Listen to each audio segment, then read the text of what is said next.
Hi friends, welcome back to our channel. இன்னைக்கு நம்ம இந்த வீடியோவில் எதை பற்றி பார்க்க போகிறோம் அப்படின்னா, பிஇ பிடெக் வந்து டேரெக்டாக செகண்ட் இயர் நீங்கள் படிக்கிறதுக்கு ஆன்லைனில் அப்ளிகேஷன் வந்து ஓப்பன் ஆயிருச்சு. இந்த வருஷத்துக்கு உண்டான ஆன்லைன் அப்ளிகேஷன் ஸ்டார்ட் பண்ணிட்டாங்க. நீங்கள் ஏற்கனவே வந்து ஒரு டிப்ளமோவோ இல்லை பிஎஸ்சியோ நீங்கள் படிச்சிருக்கவங்க டேரெக்டாக நீங்கள் என்ன பண்ணலாம் அப்படின்னா, செகண்ட் இயருக்கு இன்ஜினியரிங் படிக்கிறதுக்கு அப்ளை பண்ணிக்கலாம். இதுக்கு வந்து எப்படி வந்து நம்ம அப்ளிகேஷன் வந்து ப்ரொசீட் பண்ணுறது, எப்படி வந்து ரிஜிஸ்ட்ரேஷன் பண்ணுறது அப்படிங்கிறத பற்றி A to Z உங்களுக்கு இந்த வீடியோவில் ஷேர் பண்ணியிருக்கேன்.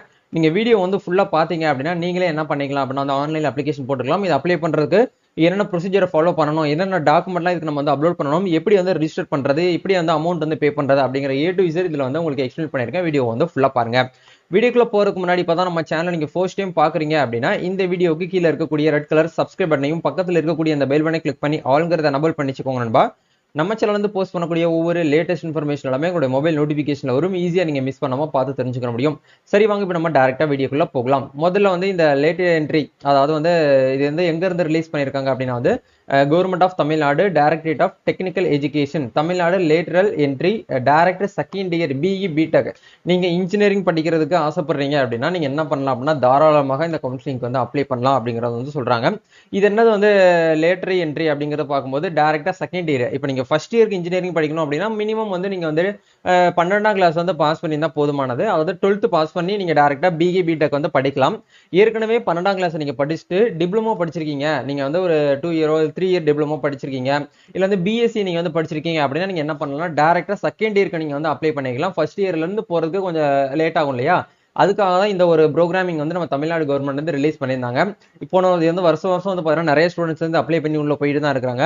அதே மாதிரி இந்த வருஷத்துக்கும், அதாவது 2024 to 25 இந்த அகாடமிக் இயருக்கு நீங்க டைரக்டா செகண்ட் இயர் படிக்கிறதுக்கு உண்டான அந்த அப்ளிகேஷன் வந்து ஓபன் பண்ணிருக்காங்க. இதை பத்தினா மொத்த டீடைல் தான் இந்த வீடியோல வந்து நம்ம வந்து பார்க்க போறோம். இதுக்கான வெப்சைட் லிங்க் வந்து டிஸ்கிரிப்ஷன்ல கொடுத்துறேன். அதை கிளிக் பண்ணி உள்ள வந்தீங்கன்னா உங்களுக்கு இந்த மாதிரி பேஜ் தான் வரும். இது ஆன்லைன் அப்ளிகேஷன் ஸ்டார்டிங் டேட் வந்து பாத்தீங்கன்னா ஜூன் 8ஆம் தேதி நம்மளுக்கு ஸ்டார்ட் ஆயிருச்சு. இதுக்கான லாஸ்ட் டேட் வந்து பாத்தீங்கன்னா நெக்ஸ்ட் மந்த் 7ஆம் தேதி, ஜூலை 7ஆம் தேதி வரைக்கும் நம்மளுக்கு டைம் இருக்குது. கிட்டத்தட்ட நம்மளுக்கு வந்து 30 நாள் டைம் கொடுக்குறாங்க. இந்த 30 நாளுக்குள்ள நீங்க என்ன பண்ணணும் அப்படின்னா வந்து சர்டிபிகேட் வெரிஃபிகேஷன் பண்ணணும். அதுக்கப்புறம் வந்து நீங்க என்ன பண்ணணும்னா உங்களுக்கான அந்த அமௌண்ட் பே பண்ணணும். அப்புறம் வந்து ரிஜிஸ்ட்ரேஷன் எல்லாமே கரெக்டா சக்சஸ்ஃபுல்லா நீங்க வந்து பண்ணணும் அப்படிங்கிற வந்து சொல்லியிருக்காங்க. இதுலயுமே உங்களுக்கு என்ன ஆகும் அப்படின்னா டிஎன்இஏ தமிழ்நாடு இன்ஜினியரிங் அட்மிஷன் எப்படி இருக்குமோ அதே மாதிரி சேம் ப்ரொசீஜர் தான் இவங்களும் ஃபாலோ பண்ணுவாங்க. அதுல முதல்ல சர்டிபிகேட் வெரிஃபிகேஷன் இருக்கும், ரேங்கிங் ரிலீஸ் பண்ணுவாங்க, ரேங்க் லிஸ்ட், அதுக்கப்புறம் சாய்ஸ் ஃபில் பண்ற மாதிரி இருக்கும். ஃபைனலா உங்களுக்கு வந்து எந்த காலேஜ் வந்து அலாட் ஆகுதோ அந்த காலேஜ்ல போயிட்டு நீங்க அட்மிஷன் வந்து போட போறீங்க. இதுக்குமே மார்க் நல்லா வந்து கட் ஆஃப் உங்களுக்கு வந்து நல்லா ஹையா இருக்கு அப்படின்னா ஃபர்ஸ்ட் ரவுண்ட்லயே உங்களுக்கு வந்து சீட் வந்து ஈஸியாவே உங்களுக்கு வந்து கிடைச்சிரும். இப்போ இதுக்கு வந்து அப்ளிகேஷன் பண்றதுக்கு ஒரு சில ப்ரொசீஜரை நீங்க வந்து ஃபாலோ பண்ணணும். அதுல இந்த இடத்துல குயிக் லிங்க்னு சொல்லிட்டு கொடுத்துருக்காங்க பாருங்க, ஜெனரல் இன்ஸ்ட்ரக்ஷன் அப்படிங்கறத இதை நீங்க வந்து படிச்சு பாருங்க. இதுக்கான லிங்க் நான் என்ன பண்ணிருக்கேன்னா டிஸ்கிரிப்ஷன்ல கொடுத்துறேன். நீங்க இதை வந்து ஒன்ஸ் வந்து பாத்தீங்கன்னா படிச்சு பாருங்க. லிஸ்ட் ஆஃப் டாக்குமெண்ட்ஸ் ரெக்யூர்டு, உங்களோட 10th மார்க் ஷீட், அப்படி இல்லைன்னா நீங்க டைரக்டா 10th முடிச்சுட்டு 12th படிக்காம டிப்ளமோ பிஎஸ்சி மார்க் ஷீட் நீங்க வச்சிருந்தீங்கன்னா அதை கொடுக்கலாம். அப்படி இல்லைன்னா வந்து பாத்தீங்கன்னா கன்சல்ட் மார்க் ஷீட், இதுல நீங்க ஏதாச்சும் ஒரு மார்க் ஷீட் நீங்க அட்டாச் பண்ணலாம். அதுக்கப்புறம் transfer certificate, SC SCA MBC DNC BC இவங்க கேட்டகரியில் இருக்கக்கூடிய பிசிஎம் இவங்க கேட்டகரியில் இருக்கக்கூடியவங்களுக்கு கண்டிப்பா வந்து பெர்மனன்ட் கம்யூனிட்டி சர்டிஃபிகேட் வேணும். நேட்டிவிட்டி சர்டிஃபிகேட் ஒன்லி எலக்ட்ரானிக் இல்ல டிஜிட்டல் மோடு இல்லைன்னா வந்து இ சர்டிஃபிகேட்ஸ், நேட்டிவிட்டி சர்டிஃபிகேட்டும் கண்டிப்பா வேணும். சப்போஸ் நீங்க ஃபர்ஸ்ட் கிராஜுவேட் ஆயிருக்கீங்க அப்படின்னா ஃபர்ஸ்ட் கிராஜுவேட் சர்டிஃபிகேட்டே நீங்க வந்து என்ன பண்ணணும் அப்படின்னா ஜாயிண்ட் டெக்ளரேஷன்ல நீங்க வந்து போடணும் அப்படின்னு சொல்றாங்க. நீங்க வந்து ஒரு ஸ்ரீலங்கன் பீப்புளா இருக்கீங்க அப்படின்னா கண்டிப்பா அதுக்கு உண்டான சர்டிஃபிகேட் நீங்க அட்டாச் பண்ணணும். ரிலவெண்ட் சர்டிஃபிகேட்ஸ், உங்களுடைய ஃபாதர் வந்து எக்ஸ் சர்வீஸ் மேனா இருக்காங்க அப்படின்னா அதுக்கு உண்டான சர்டிஃபிகேட் நீங்க என்க்ளோஸ் பண்ணணும்.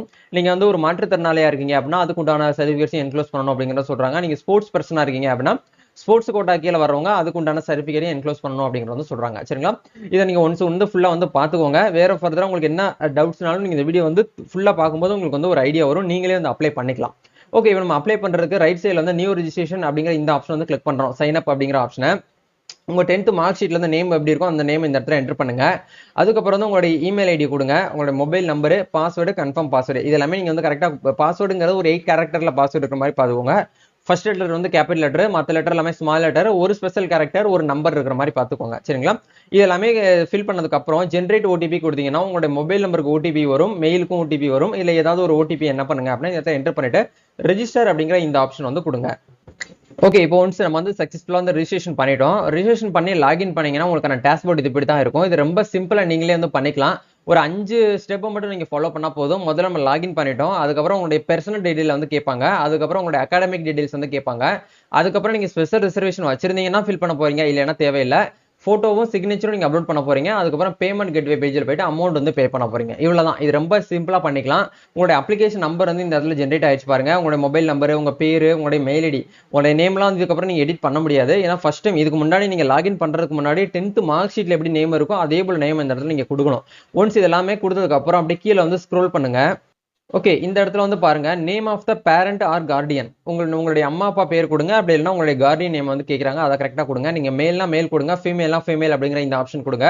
உங்களுடைய டேட் ஆஃப் பர்த் வந்து கேட்குறாங்க, அதையும் கரெக்டாக கொடுத்துக்கோங்க. உங்களுடைய குடியுரிமை, நீங்கள் வந்து இந்தியன் அப்படின்னா சாரி இந்தியன்னா இந்தியன் அப்படிங்கிற ஆப்ஷன் கொடுங்க. நீங்கள் அதர் கண்ட்ரியில் இருக்கீங்கன்னா அதர்ஸ் அப்படிங்கிறத கொடுங்க. உங்களுடைய பிறப்பிடம் அப்படிங்கிறது தமிழ்நாடு தான். சப்போஸ் நீங்கள் அதர் ஸ்டேட்ல இருந்து அப்ளை பண்ணுறீங்கன்னா அதர்ஸ் அப்படிங்கிற இந்த ஆப்ஷன் கொடுத்தா போதுமானது. நீங்கள் வந்து ரிலீஜன் வந்து ஹிந்துவா முஸ்லீமா கிறிஸ்டினான்னு சொல்லிட்டு கேட்குறாங்க. நீங்கள் ஹிந்துனா ஹிந்து அப்படிங்கிற இந்த ஆப்ஷன் கொடுத்துக்கோங்க.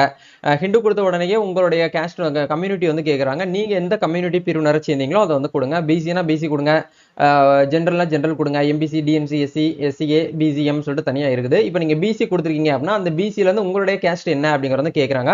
உங்களுடைய கேஸ்ட்டுக்கான லிஸ்ட்டை கரெக்டாக இந்த இடத்துல வந்து கொடுத்துருப்பாங்க. அதுக்கு ஏற்ற மாதிரி நீங்கள் என்ன பண்ணிக்கலாம் அப்படின்னா கம்யூனிட்டி சர்டிஃபிகேட்டை பார்த்து நீங்கள் வந்து அந்த ரோல் நம்பர் பார்த்து அந்த சீரியல் நம்பர் பார்த்து நீங்கள் என்ன பண்ணீங்க அப்படின்னா அதுக்கு நேராக அந்த ஜாதியை வந்து நீங்கள் செலக்ட் பண்ணிக்கோங்க. உங்களுடைய ஜாதியை மாற்றி போட்டிங்கன்னா ஒன்றும் பண்ண முடியாது. சரிங்களா? ஓகே, அதுக்கப்புறம் வந்து அட்ரஸ் இன்ஃபர்மேஷன் அப்படிங்கிற இடத்துல உங்களுடைய டோர் நம்பர், இப்போ கரண்ட்டாக நீங்கள் எந்த அட்ரஸில் இருக்கீங்களோ அந்த அட்ரஸ் இந்த இடத்துல என்டர் பண்ணிக்கோங்க. ஸ்ட்ரீட் நேம் கொடுங்க, உங்களுடைய வில்லேஜ் நேம் கொடுங்க, நீங்கள் எந்த தாலுக்காவோ அந்த தாலுக்கா நேம் கொடுங்க. எந்த மாவட்டத்திலேருந்து அப்ளை பண்ணுறீங்களோ அந்த மாவட்டத்தை நீங்கள் என்ன பண்ணலாம்னா மேனுவலாக இந்த இடத்துல வந்து நீங்கள் வந்து செலக்ட் பண்ணலாம். உங்களுடைய பின்கோடு கேட்பாங்க, பின்கோடையும் கரெக்டாக வந்து கொடுங்க. இதே மாதிரி நீங்கள் மேலே கொடுத்த அட்ரஸில் தான் இப்போ நான் கரண்ட்டாக வந்து என்னுடைய பெர்மனன்ட் அட்ரஸ் அப்படிங்கிற பட்சத்தில் இந்த இடத்துல டிக் பண்ணிக்கோங்க. Same as address for communication அப்படிங்கிற இந்த ஆப்ஷன் கொடுத்தீங்கன்னா போதுமானது. உங்களுடைய அட்ரஸ் எல்லாமே என்ன ஆகும் அப்படின்னா நீங்கள் மேலே ஃபில் அப் பண்ணது ஆட்டோமேட்டிக்காக இந்த இடத்துல ஃபில் ஆயிரும்.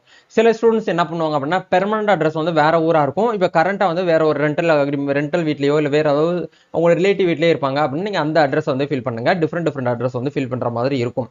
இதெல்லாமே ஒன்ஸ் வந்து நீங்கள் கொடுத்ததுக்கு அப்புறம் நெக்ஸ்ட் அப்படிங்கிற இந்த ஆப்ஷன் வந்து கொடுங்க. ஓகே, நெக்ஸ்ட் வந்து அகாடமிக் டீடைல் வந்து என்ன கேட்குறாங்கன்னு பாருங்க. நீங்கள் கடந்த 5 வருடங்களாக தமிழ்நாட்டில் படித்தீங்களா அப்படின்னு சொல்லிட்டு கேட்குறாங்க. நீங்கள் தமிழ்நாட்டில் வந்து ஸ்கூல் பண்ணியிருக்கீங்க, காலேஜ் பண்ணியிருக்கீங்க அப்படின்னா கண்டிப்பாக நீங்கள் வந்து எஸ்ன்னு கொடுங்க. இல்லை அப்படின்னா நீங்கள் என்ன பண்ணலாம் அப்படின்னா நோ அப்படிங்கிற அந்த ஆப்ஷன் வந்து கொடுக்கலாம். இப்போ நம்ம வந்து எஸ்ன்னு கொடுத்ததுக்கப்புறம் படிப்பு விபரம் அப்படிங்கிற வந்து கேட்குறாங்க. நீங்கள் வந்து என்ன பண்ணணும் அப்படின்னா கடைசி 5 வருஷம் என்ன பண்ணீங்களோ அதை வந்து கரெக்டாக இந்த இடத்துல கொடுக்கணும். நீங்கள் வந்து கீழே இருந்து கொடுத்தீங்கன்னா தான் உங்களுக்கு வந்து கரெக்டாக இருக்கும். ஃபைனலாக நீங்கள் என்ன பண்ணியிருக்கீங்க அப்படிங்கிற வந்து கேட்குறாங்க. நீங்கள் வந்து BSc first year, second year, third இயர்னு சொல்லிட்டு இருக்குது. அதை நீங்கள் கரெக்டாக கொடுங்க. இப்போ லாஸ்ட் இயர்ஸும் நீங்கள் வந்து தேர்ட் இயர் தான் பண்ணியிருக்கீங்க அப்படின்னா அதை கொடுங்க. எந்த இயரில் பாஸ் பண்ணீங்கன்னு சொல்லி கேட்குறாங்க. 2024, 2024 கொடுங்க. அதே மாதிரி பிஎஸ்சி வந்து செகண்ட் இயர் 2023 வரும். நீங்கள் கீழே இருந்து கொடுத்தீங்கன்னா உங்களுக்கு வந்து குழப்பாம ஈஸியாக நீங்கள் வந்து ஃபில் பண்ணிக்கலாம். நீங்கள் மேலேருந்து வரும்போது கொஞ்சம் உங்களுக்கு வந்து டிஃபிகல்ட்டாக இருக்கும், ஃபில் அப் பண்ணுவீங்க, அவ்வளோதான். ஓகே, இப்போ ஒன்ஸ் வந்து பிஎஸ்சி நர்சிங் வந்து பிஎஸ்சி வந்து ஃபர்ஸ்ட் இயர் அப்படிங்கிற கொடுத்துக்கிறோம். இதுக்கான இயர் வந்து 2022. அதே மாதிரி இந்த இடத்துல நீங்கள் வந்து 12th வந்து கம்ப்ளீட் பண்ணியிருந்தீங்கன்னா 12th கொடுங்க. இல்லை வந்து நீங்கள் டிப்ளமோ பண்ணியிருந்தீங்கன்னா டிப்ளமோ அப்படிங்கிற நீங்கள் இந்த இடத்துல வந்து கொடுத்துக்கோங்க. இயர் வந்து கரெக்டாக ஒன்ஸ் வந்து குறைச்சிக்கிட்டே வாங்க. இப்போ இந்த இடத்துல 11th அப்புறம் இந்த இடத்துல 12th அப்புறம் இந்த இடத்துல 11th. இப்போ நம்ம இந்த 2020 நம்ம என்ன பண்ணியிருக்கோம் அப்படின்னா கம்ப்ளீட் பண்ணியிருக்கோம். அப்போ 11ஆம் வகுப்பு வந்து 2020, 12ஆம் வகுப்பு வந்து 2021. பிஎஸ்சி நர்சிங் வந்து பிஎஸ்சியில் என்ன கோர்ஸ் நீங்கள் பண்ணியிருந்தீங்கனாலும் ஓகே. அது வந்து ஆர்ட்ஸாக இருக்கலாம், இல்லை வந்து சயின்ஸாக இருக்கலாம், இல்லை வந்து நீங்கள் வந்து லிட்ரேச்சராக இருக்கலாம். இந்த மாதிரி எதில் வேணாலும் நீங்கள் வந்து பிஎஸ்சி பண்ணியிருக்கலாம். அது ஒன்றும் பிரச்சனை கிடையாது. இந்த ப்ரோக்ராம் தான் பண்ணியிருக்கணும் அப்படிங்கிறது வந்து கிடையாது. இப்போ வந்து 21, 22, 23, 24 சொல்லிட்டு தனியாக கரெக்டாக இருக்குது. இப்போ எந்த ஸ்கூலில் நீங்கள் பண்ணிக்கிங்க, ஸ்கூல் நேம் கொடுங்க. காலேஜ் நேம்னா காலேஜ் நேம் கொடுங்க. எந்த மாவட்டத்தில் நீங்கள் பண்ணியிருந்தீங்களோ அந்த மாவட்டத்தை நீங்கள் என்ன பண்ணலாம் அப்படின்னா இந்த இடத்துல வந்து செலக்ட் பண்ணிக்கலாம். அண்ட் அதுக்கப்புறம் தமிழ்நாடு அப்படிங்கிறது டிஃபால்ட் ஆயிருக்கும். ஏன்னா நம்ம மேலே தமிழ்நாட்டில் படிச்சிருக்கோம் அப்படிங்கிறனால இந்த இடத்துல எஸ்ன்னு கொடுத்துருக்கோம். பட் தமிழ்நாடு ஆட்டோமேட்டிக்காக உங்களுக்கு வந்து டிஃபால்ட்டாக இந்த இடத்துல பிரிண்ட் ஆயிரும். ஓகேங்களா? ஓகே, இதை ஒன்ஸ் வந்து கரெக்டாக வந்து ஃபில்அப் பண்ணதுக்கப்புறம் மேலே இந்த இடத்துல டிப்ளமோ ஆர் நர்சிங் அப்படிங்கிறது கேட்குறாங்க. இதில் நீங்கள் என்ன பண்ணியிருக்கீங்க அப்படிங்கிறது கேட்பாங்க. பிஎஸ்சினா பிஎஸ்சி அப்படிங்கிற வந்து கொடுங்க. நீங்கள் டிப்ளமோ கொடுத்தீங்க அப்படின்னா வந்து டிப்ளமோக்கு நேரம் வந்து பார்த்தீங்கன்னா என்ன எது ரிலேட்டடாக டிப்ளமோ பண்ணியிருக்கீங்க அப்படிங்கிறது கேட்பாங்க. ரெகுலர்னா ரெகுலர் கொடுங்க. இல்லை வந்து பார்த்தீங்கன்னா சாண்ட்விச் லேட் ரேட்டுங்கிறத கொடுங்க. பார்ட் டைம்னா பார்ட் டைம் அப்படிங்கிற அந்த ஆப்ஷன் வந்து கொடுங்க. இப்போ நம்ம வந்து பிஎஸ்சி பண்ணியிருக்கோம் அப்படிங்கிறனால பிஎஸ்சி அப்படிங்கிற கொடுத்துக்கலாம். இப்போ இந்த இடத்துல என்ன கேட்குறாங்க அப்படின்னா mathematics is studied one of the subject in degree level. இப்போ நீங்கள் பண்ணியிருக்கக்கூடிய இந்த பிஎஸ்சியில் வந்து மேத்தமெட்டிக்ஸ்னு சொல்லிட்டு ஒரு சப்ஜெக்ட் நீங்கள் பண்ணியிருக்கீங்களான்னு சொல்லிட்டு கேட்குறாங்க. எஸ்னா இந்த இடத்துல எஸ்ன்னு கொடுங்க. இல்லை அப்படின்னா நோ அப்படிங்கிற இந்த ஆப்ஷன் நீங்கள் வந்து என்ன பண்ணலாம் அப்படின்னா வந்து கொடுக்கலாம். பட் நீங்கள் நோ கொடுத்தீங்கன்னா இந்த இடத்துல என்ன கேட்குறாங்க பாருங்க, நாட் ஸ்டடி இன் மேத்தமெட்டிக்ஸ்னா நீங்கள் வந்து எலிஜிபிள் இல்லைன்னு சொல்லிட்டு கேட்குறாங்க. கண்டிப்பாக நீங்கள் பிஎஸ்சி நர்சிங்கில் ஒரு ஒன் ஆஃப் த ஒரு பார்ட் சப்ஜெக்ட் வந்து மேத்தமெட்டிக்கலாக நீங்கள் வந்து பண்ணியிருக்கணும் அப்படிங்கிற வந்து சொல்கிறாங்க. ஓகேங்களா? அப்போ இந்த இடத்துல வந்து நீங்க பண்ணியிருக்கக்கூடிய அந்த பிஎஸ்சி எந்த காலேஜ்ல பண்ணிருக்கீங்க, எந்த காலேஜுக்கு கீழே நீங்க யூனிவர்சிட்டியில பண்ணிருக்கீங்கன்னு சொல்லிட்டு கேட்கறாங்க. நீங்க இந்த யூனிவர்சிட்டி டிஎன் அப்படின்னா தமிழ்நாடு யூனிவர்சிட்டி அப்படிங்கறத செலக்ட் பண்ணிக்கோங்க.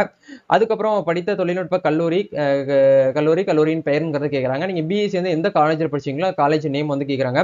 அதே மாதிரி காலேஜுடைய அட்ரஸ் வந்து கேட்கறாங்க. நீங்க தொழில்நுட்ப அதாவது டிப்ளமோ அப்படின்னா பிஎஸ்சி எக்ஸாமினேஷனுக்கான ரெஜிஸ்ட்ரேஷன் நம்பர் வந்து கேட்கறாங்க. அதையும் கரெக்டா கொடுத்துக்கோங்க. நெக்ஸ்ட் இந்த இடத்துல வந்து பாத்தீங்கன்னா படித்த துறையின் பெயர் வந்து டிஃபால்ட்டா பிஎஸ்சின்னு சொல்லிட்டு உங்களுக்கு இந்த இடத்துல இருக்கும். பாடப்பிரிவின் பெயர்கள் என்ன அப்படிங்கறது வந்து கேட்கறாங்க. இது ஆட்டோமேட்டிக்கா உங்களுக்கு வந்து சயின்ஸ், மேத்தமெட்டிக்ஸ் டிகிரி லெவல் அப்படிங்கிற இந்த ஆப்ஷன் வந்து கொடுத்துருப்பாங்க. நெக்ஸ்ட் என்ன கேட்கறாங்கன்னு பாருங்க. பருவம், அதாவது செமஸ்டர் வைஸ் வந்து கேட்கறாங்க. ஃபர்ஸ்ட் செமஸ்டர் வந்து பாத்தீங்கன்னா நீங்க வந்து எந்த இயர்ல வந்து எக்ஸாம் எழுதினீங்க அப்படிங்கறத கேட்கறாங்க. அதையும் கரெக்டா கொடுத்துக்கோங்க. மந்த்தும் இயரும் வந்து கேட்பாங்க. எவ்வளவு மார்க்குக்கு 100 மார்க்குக்கு நீங்க எவ்வளவு மார்க் எடுத்திருக்கீங்க அப்படிங்கறது வந்து கேட்கறாங்க. இந்த இடத்துல அதிகபட்ச மதிப்பெண் 100னா 100 கொடுங்க. இந்த மாதிரி இந்த இடத்துல நீங்க வந்து 100 முதல்ல இந்த ஈஸியா இருக்கும். உங்களை என்டர் பண்ணிக்கோங்க 100ன்னு சொல்லிட்டு. அதுக்கப்புறம் உங்களுடைய மார்க் என்ன அப்படிங்கறத ஈஸியா நீங்க என்ன பண்ணலாம் அப்படின்னா உங்களுடைய மார்க் ஷீட், உங்களோட இண்டிவிஜுவல் மார்க் ஷீட் தனியா எடுத்துக்கோங்க. ஒவ்வொரு செமஸ்டருக்கும் தனியா வந்து மார்க்ஸ் வந்து கொடுத்துருப்பாங்க. இப்போ நிறைய பேருக்கு இருக்கக்கூடிய ப்ராப்ளம் என்ன அப்படின்னா 6th செமஸ்டருக்கு வந்து இன்னும் ரிசல்ட் வந்து வந்திருக்காது ஒரு சில யூனிவர்சிட்டிக்கு. ஸோ இந்த இடத்துல மார்க் வரல அப்படின்னா நீங்க என்ன பண்ணலாம் அப்படின்னா இந்த இடத்துல வந்து ஒரு இன்ட்டு கூட நீங்க போட்டுக்கலாம். ஒன்றும் பிரச்சனை கிடையாது. சரிங்களா? எல்லாமே கொடுத்ததுக்கு அப்புறம் நெக்ஸ்ட் அப்படிங்கிற இந்த ஆப்ஷன் வந்து கொடுங்க. ஓகே, ஒன்ஸ் நம்ம எல்லாமே வந்து ஃபில்அப் பண்ணதுக்கு அப்புறம் ஸ்பெஷல் ரிசர்வேஷன் அப்படிங்கிற இடத்துக்கு நம்ம வந்துட்டோம். இந்த ஸ்டெப்ல வந்து நீங்க வந்து ஒரு மாற்றுத்திறனாளியா அப்படிங்கறத கேட்கறாங்க. நோன்னு சொல்லிட்டு டிஃபால்ட்டா இருக்கும். அதே மாதிரி நீங்க ஒரு ஸ்பெஷல் ஸ்போர்ட்ஸ் பர்சனா இருக்கீங்க அப்படின்னா எஸ்ன்னு கொடுங்க, இல்லைன்னா நோ அப்படிங்கிற கொடுங்க. கண்டிப்பா நீங்க எஸ் கொடுத்தீங்கன்னா அதுக்கு உண்டான ப்ரூஃபை நீங்க வந்து என்க்ளோஸ் பண்ற மாதிரி இருக்கும். ஸோ அந்த உங்களுடைய சர்டிபிகேட்ஸ் இருந்துச்சு அப்படின்னா நீங்க அதுல எஸ் கொடுங்க. சப்போஸ் இதெல்லாம் நீங்க இருந்தும் நோ, அதாவது சர்டிபிகேட்ஸ்லாம் இல்லை அப்படின்னா நீங்க என்க்ளோஸ் வந்து பண்ணணும். சரிங்களா? அதனால நீங்க பாத்துக்கோங்க. உங்களுக்கு எஸ்னா எஸ்ன்னு கொடுங்க, இல்லைன்னா நோ அப்படிங்கிற அந்த ஆப்ஷனை வந்து கொடுத்துக்கோங்க. நீங்க வந்து ஒரு இலங்கை தமிழ் அகதிகளான்னு சொல்லிட்டு கேட்கறாங்க. நீங்க எஸ்னா எஸ்ன்னு கொடுங்க, இல்லைன்னா நோ அப்படிங்கிற அந்த ஆப்ஷன் கொடுங்க. அதே மாதிரி உங்க வீட்டுல நீங்க வந்து ஃபர்ஸ்ட் கிராஜுவேட் ஸ்டூடெண்டா இருக்கீங்க அப்படின்னா நீங்க என்ன பண்ணுங்க அப்படின்னா ஃபர்ஸ்ட் கிராஜுவேட் அப்படிங்கிறது நீங்க எஸ்ன்னு கொடுக்கணும். நீங்க ஃபர்ஸ்ட் கிராஜுவேட் இருக்கும் பட்சத்துல ஃபர்ஸ்ட் கிராஜுவேட் சர்டிபிகேட்டை ஆன்லைன்ல அப்ளை பண்ணி வாங்கணும். இது யாரு கொடுப்பாங்க அப்படின்னா நம்ம தமிழ்நாடு வருவாய்த்துறை ரெவன்யூ டிபார்ட்மெண்ட் தான் வந்து இந்த ஃபர்ஸ்ட் கிராஜுவேட் சர்டிஃபிகேட் வந்து கொடுப்பாங்க. நிறைய பேர் அது வந்து கிடையாது. நீங்க இந்த இடத்துல எஸ்ன்னு கொடுத்துறீங்க. அதுக்கப்புறம் நீங்க அட்மிஷன் கவுன்சிலிங் போகும்போது அந்த சர்டிஃபிகேட் வந்து கேட்கறாங்க. அந்த இடத்துல இல்ல அப்படின்னு சொல்லிட்டு நீங்க முடிச்சிட்டு நீங்க நிறைய பேர் அதான் வந்து பண்ணிட்டு இருக்காங்க. சோ இந்த இடத்துல சர்டிஃபிகேட் இருந்தா மட்டும் எஸ்ன்னு கொடுங்க, இல்லைன்னா நோனே கொடுத்துக்கோங்க. ஒன்றும் பிரச்சனை இல்லை. ஓகே, இப்போ இந்த இடத்துல நெக்ஸ்ட் அப்படிங்கிற இந்த ஆப்ஷன் வந்து வாங்க. இப்போ இந்த இடத்துல வந்து போட்டோவும் சிக்னேச்சரும் வந்து கேட்கறாங்க. உங்களுடைய போட்டோ வந்து 50 MB கேபிக்குள்ள நீங்க கன்வெர்ட் பண்ணணும். அதுக்கு மேல இருந்துச்சுன்னா அப்லோட் ஆகாது. ஒன்லி ஜேபிஜி ஃபார்மேட்ல மட்டும் தான் நீங்க அப்லோட் பண்ற மாதிரி இருக்கும். சிக்னேச்சருமே வந்து நீங்க வந்து 30 கேபிக்குள்ள கன்வெர்ட் பண்ணணும். அதுவும் வந்து ஜேபிஜி ஃபார்மேட்ல தான் இருக்கிற மாதிரி பாத்துக்கோங்க. 30 கேபிக்கு மேல போச்சுன்னா டாக்குமெண்ட் வந்து அப்லோட் ஆகாது, எரர் வரும். இது ரெண்டே ஒன்ஸ் நீங்க வந்து அப்லோட் பண்ணிட்டு ப்ரிவியூ அப்படிங்கிற இந்த ஆப்ஷன் வந்து கொடுங்க. எல்லாமே நீங்க கொடுத்து முடிச்சதுக்கு அப்புறம் நீங்க அப்ளை பண்ணதுல ஏதாச்சும் மிஸ்டேக் வந்துடக்கூடாது அப்படிங்கிறதுக்காக ப்ரிவியூ பேஜ் வந்து பார்க்க சொல்றாங்க. உங்க போட்டோ சிக்னேச்சர் ஆட்டோமேட்டிக்கா இந்த இடத்துல வந்துடும். பெர்சன்டேஜ்ல வந்து கரெக்டா ஃபில் பண்ணிருக்கீங்களாங்கிறத பாருங்க. அட்ரஸ், கம்யூனிகேஷன் அட்ரஸ் வந்து கரெக்டா கொடுத்துருக்கீங்களாங்கிறத பாருங்க. ஸ்பெஷல் ரிசர்வேஷன் ஏதாச்சும் நீங்க வந்து தப்பா வந்து எஸ் ஆர் நோ கொடுத்துட்டீங்களாங்கிறத பாத்துக்கோங்க. அகாடமிக் டீடைல வந்து நீங்க ஏதாச்சும் வந்து மிஸ்டேக் பண்ணிட்டீங்கன்னா இப்பவே நீங்க சரி பண்ணிக்கலாம். அதே மாதிரி உங்களுடைய மார்க்ஸ் வந்து செமஸ்டர் மார்க்ஸ் வந்து கரெக்டா ஃபில் பண்ணிருக்கீங்களா அப்படிங்கிற ஒன்ஸ் வந்து பாத்துக்கோங்க. உங்களுடைய ஆவரேஜ் ஆன உங்களுடைய மார்க் என்ன அப்படிங்கிற இந்த இதை கீழே ஷோ பண்ணிருப்பாங்க. ஒன்ஸ் எல்லாமே கரெக்டா ஒன்ஸ் வெரிஃபை பண்ணதுக்கு அப்புறம் இந்த இடத்துல வந்து I have the above terms and condition அப்படிங்கறத டிக் பண்ணிட்டு ப்ரொசீட் டு பேமெண்ட் அப்படிங்கிற இந்த ஆப்ஷனுக்குள்ள போய்க்கோங்க. இப்போ போனீங்க அப்படின்னா நீங்க BC category, MBC category, DNC, பிசிஎம்மா இருந்தீங்க அப்படின்னா உங்களுக்கு 300 ரூபாய் வந்து சார்ஜ் பண்ணுவாங்க. நீங்க 300 ரூபாய் என்ன பண்ணணும் அப்படின்னா ஆன்லைன்ல பேமெண்ட் வந்து பண்ணணும். அதுக்கு ப்ரொசீட் டு பேமெண்ட் அப்படிங்கிற இந்த ஆப்ஷனுக்குள்ள போங்க. போனீங்கன்னா நெக்ஸ்ட் உங்களுக்கு இந்த மாதிரி ஒரு பேமெண்ட் கேட்வே பேஜுக்குள்ள போவீங்க. நீங்க வந்து நெட் பேங்கிங் வச்சிருந்தீங்கன்னா அது மூலியமா பண்ணிக்கலாம். ஏடிஎம் கார்டு வச்சிருந்தீங்கன்னா கிரெடிட் டெபிட் கார்ட்ஸ் வந்து யூஸ் பண்ணிக்கலாம். நீங்க கியூஆர் கோட் ஜென்ரேட் பண்றீங்க அப்படின்னா உங்களுடைய கூகுள் பே மெத்தட் நீங்க யூஸ் பண்ணி என்ன பண்ணலாம் அப்படின்னா வந்து ஜென்ரேட் பண்ணிக்கலாம். இந்த இடத்துல செலக்ட் யுவர் கியூஆர் அப்படிங்கிற இந்த ஆப்ஷன் கேட்கும். நீங்க இந்த இடத்துல மேக் பேமெண்ட் அப்படின்னு கொடுத்தீங்கன்னா போதும். இந்த இடத்துல கியூஆர் கோட் வந்துடும். உங்க ஜிபே ஆப்பை ஓப்பன் பண்ணி ஜஸ்ட் ஸ்கேன் பண்ணி வெரிஃபை பண்ணா போதுமானது. உங்களுடைய 300 ரூபாய் என்ன பண்ணுவாங்க அப்படின்னா ஆட்டோமேட்டிக்கா இந்த இடத்துல எடுத்துக்குவாங்க. அவ்வளவுதான் மேட்ரு. பண்ணதுக்கு அப்புறம் உங்களுக்கு இந்த மாதிரி payment has been successfully mode அப்படின்னு சொல்லிட்டு உங்களுக்கு இந்த இடத்துல வந்துடும். கிரீன் கலர் டிக் வந்துடும். டவுன்லோட் ரெசிப்ட் அப்படிங்கிற கிளிக் பண்ணி நீங்க ஆன்லைன்ல 300 ரூபாய் பேமெண்ட் பண்ணதுக்கு ரெசிப்ட் டவுன்லோட் பண்ணிக்கோங்க. டவுன்லோட் அப்ளிகேஷன் பிடிஎஃப், அதாவது நீங்க ஃபில் பண்ண அந்த அப்ளிகேஷனை நீங்க டவுன்லோட் பண்றது இருக்கும் பட்சத்தில் நீங்க டவுன்லோட் பண்ணிட்டு இந்த இடத்துல சப்மிட் அப்படிங்கிற இந்த ஆப்ஷன் கொடுக்கணும். ஏன்னா நிறைய பேர் என்ன பண்ணிடுறீங்க அப்படின்னா போன வருஷம் எல்லாமே அப்லோட் ஜஸ்ட் வந்து அப்ளிகேஷன் மட்டும் டவுன்லோட் பண்ணிட்டு விட்டுறீங்க. கீழே சப்மிட்னு ஒரு ஆப்ஷன் கொடுத்துருக்காங்க பாருங்க. இதை கிளிக் பண்ணி நீங்க சப்மிட் பண்ணாதான் 100% உங்க அப்ளிகேஷன் என்ன ஆகும் அப்படின்னா அவங்களுக்கு போய் ரிசீவ் ஆகும். உங்களுடைய அப்ளிகேஷன் நம்பர் கொடுத்துருப்பாங்க, உங்களுடைய ஜென்ரலான டீடைல்ஸ் எல்லாமே வந்து கொடுத்துருப்பாங்க. இதை வந்து நீங்க பிரிண்ட் அவுட் போட்டு வச்சுக்கோங்க. நெக்ஸ்ட் இந்த இடத்துல வந்து ஃபைனல் சப்மிஷன் அப்படிங்கிற இடத்துல ஒன்ஸ் யூ சப்மிட் அப்படின்னு சொல்லிட்டு இந்த இடத்துல ஒரு ஆப்ஷன் கேட்கும். இந்த இடத்துல எஸ்ன்னு கொடுத்தா மட்டும்தான் உங்க அப்ளிகேஷன் என்ன ஆகும் அப்படின்னா வந்து சர்டிஃபிகேட் வந்து கம்ப்ளீட்டா வந்து சப்மிட் ஆகும். நெக்ஸ்ட் இந்த இடத்துல என்ன கேட்கறாங்க பாருங்க, மேண்டேட்டரி சர்டிஃபிகேட்ஸ் அப்படிங்கிற இடத்துல 10th மார்க் ஷீட், உங்களுடைய community certificate, first semester mark sheet, second semester mark sheet, third semester, அதே மாதிரி ஒன்ஸ் வந்து எல்லா செமஸ்டருக்கான மார்க் ஷீட் நீங்க என்ன பண்ணணும் அப்படின்னா ஒன்ஸ் வந்து அப்லோட் பண்ணிக்கணும். இந்த இடத்துல have you considered mark sheet உங்ககிட்ட வந்து ஃபைனலா நீங்க காலேஜ்ல முடிச்சதுக்கு அப்புறம் அந்த ஓவரால் ஸ்டேட்மெண்ட்னு சொல்லுவோம் பாத்தீங்களா, கன்சாலிட் மார்க் ஷீட், அது உங்க கையில இருந்துச்சுன்னா இந்த இடத்துல எஸ் கொடுத்தீங்கன்னா அதை மட்டும் இந்த இடத்துல நீங்க அப்லோட் பண்ணா போதுமானதுங்க. நீங்க உங்ககிட்ட இந்த கன்சாலிட் மார்க் ஷீட் இல்ல, என்னோட இண்டிவிஜுவல் மார்க் ஷீட் தான் இருக்கு, 6 செமஸ்டருக்கும் தனித்தனியா மார்க் ஷீட் வச்சிருக்கேன் அப்படின்னா இந்த இடத்துல நோன் கொடுக்கணும். நீங்க டோட்டலா ஓவரால் ஸ்டேட்மெண்ட் வச்சிருந்தா மட்டும் எஸ்ன்னு கொடுங்க. அது எஸ்ன்னு கொடுத்தீங்கன்னா அதை மட்டும் ஸ்கேன் பண்ணி இந்த இடத்துல அப்லோட் பண்ணா போதுமானது. இதெல்லாம் உங்களுக்கு வந்து ஷோ ஆகாது. இதெல்லாம் உங்களுக்கு வந்து கேன்சல் ஆயிட்டு கன்சல்ட் மார்க் ஷீட்டை மட்டும் அப்லோட் பண்ணுங்க அப்படிங்கிற மாதிரி ஆப்ஷனுக்குள்ள போயிடும். ஒன்ஸ் நீங்க கொடுத்தது எல்லாமே வியூ பண்ணி வெரிஃபை பண்ணி பாருங்க. வெரிஃபை பண்ணி பார்த்ததுக்கு அப்புறம் ஒன்ஸ் நீங்க என்ன பண்ணணும் அப்படின்னா கரெக்டா தான் ஃபில்அப் பண்ணிருக்கோமா அப்படிங்கிற நீங்க வந்து கிராஸ் செக் பண்ணிட்டு நீங்க வந்து ஃபைனல் சப்மிட் பண்ணிட்டீங்கன்னா போதுமானது. உங்களுக்கு உண்டான அப்ளிகேஷன் வந்து 100% அட்லீஸ்ட் உங்களால வந்து ஒரு 15 மினிட்ஸ்ல நீங்க வந்து என்ன பண்ண முடியும் அப்படின்னா வந்து இந்த ஒரு அப்ளிகேஷனை போட முடியும். இது ரிலேட்டடா உங்களுக்கு ஏதாச்சும் வந்து என்கொயரி தேவைப்படுது அப்படின்னா எனக்கு கமெண்ட் பண்ணுங்க. இல்ல எனக்கு வந்து அப்ளை பண்ணி கொடுங்க ப்ரோ, என்னோட டாக்குமெண்ட்ஸ்லாம் உங்களுக்கு வாட்ஸ்அப்ல பிடிஎஃபாவோ இமேஜாவோ சென்ட் பண்றேன், எனக்கு பண்ணி கொடுங்கன்னா என்னோட சைட்ல தான் நான் உங்களுக்கு பண்ணி கொடுத்துட்டு இருக்கேன். ஏன்னா நம்ம தமிழ்நாடு ஃபுல்லா வந்து ஆன்லைன் சர்வீஸ் பண்ணி கொடுத்துட்டு இருக்கோம். உங்களுக்கு தேவைப்பட்டுச்சு அப்படின்னா எனக்கு வந்து கமெண்ட் பண்ணுங்க, இன்ஸ்டாகிராம்ல டிஎம் பண்ணுங்க, என்னோட வாட்ஸ்அப் நம்பர் ஷேர் பண்றேன். நீங்க எனக்கு டாக்குமெண்ட் வெரிஃபை அனுப்பி விடுங்க. அதுக்கு உண்டான உங்களுக்கு எவ்வளவு பிரைஸ் வருதோ அந்த பிரைஸ் பிளஸ் நம்மளுடைய சர்வீஸ் சார்ஜ் நீங்க வந்து பே பண்ணி அதுக்கு உண்டான அப்ளிகேஷன் நீங்க வந்து போட்டுக்கலாம். நம்ம நெக்ஸ்ட் ஒரு அப்டேட்ல மீட் பண்ணுவோம். இந்த வீடியோ உங்களுக்கு யூஸ்ஃபுல்லா இருந்துச்சுன்னா லைக் பண்ணுங்க, ஷேர் பண்ணுங்க, கமெண்ட் பண்ணுங்க. Thank you, all the best.